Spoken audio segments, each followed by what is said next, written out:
on how to match the frequency. Put the aircraft on the horizontal surface. Firstly, turn on the power of the aircraft. Now all red indicators on the aircraft arms start slowly flashing, enter the frequency matching status. Turn on the power of the remote control. Now the front white lights and the rear blue lights on the aircraft arms begin blinking. Means the frequency matches successfully.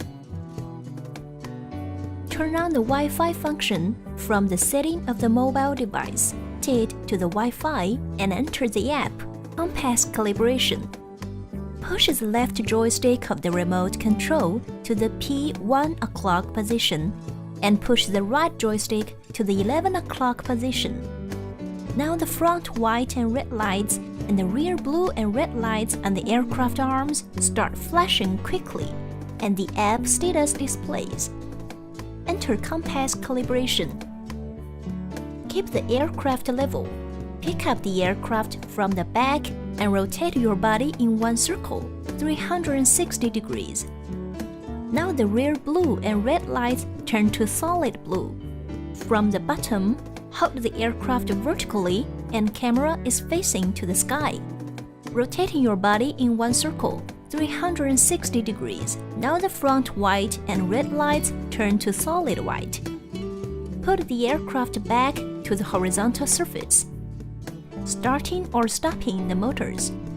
Push the left joystick on the remote control to the 5 o'clock position and push the right joystick to the 7 o'clock position.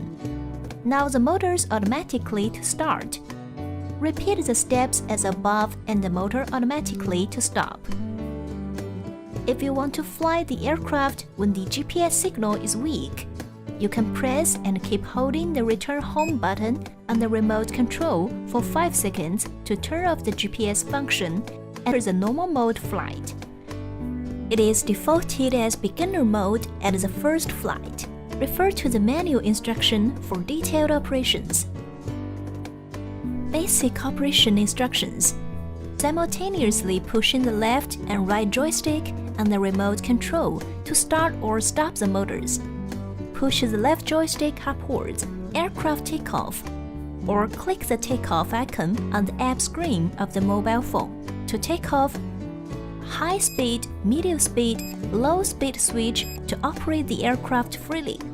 Press the photo button on the remote control gently or click the photo button on the app interface. Now the photo indicator on the screen of the remote control will flash once. That means it takes one photo. Click the recording button on the remote control or click the recording button on the app. Now the recording indicator on the remote control will keep flashing. That means it starts recording. Original photos and videos will be saved on the SD card. Gently pressing the SD card and you can take it out from the card slot. When the SD card is inserted into the aircraft, card capacity and card remaining capacity will be displayed on the app interface of the mobile phone. Clicking the SD card icon, it will prompt to format the SD card. The above is the instructional video for the first flight of F11 4K Pro. Thank you for your watching.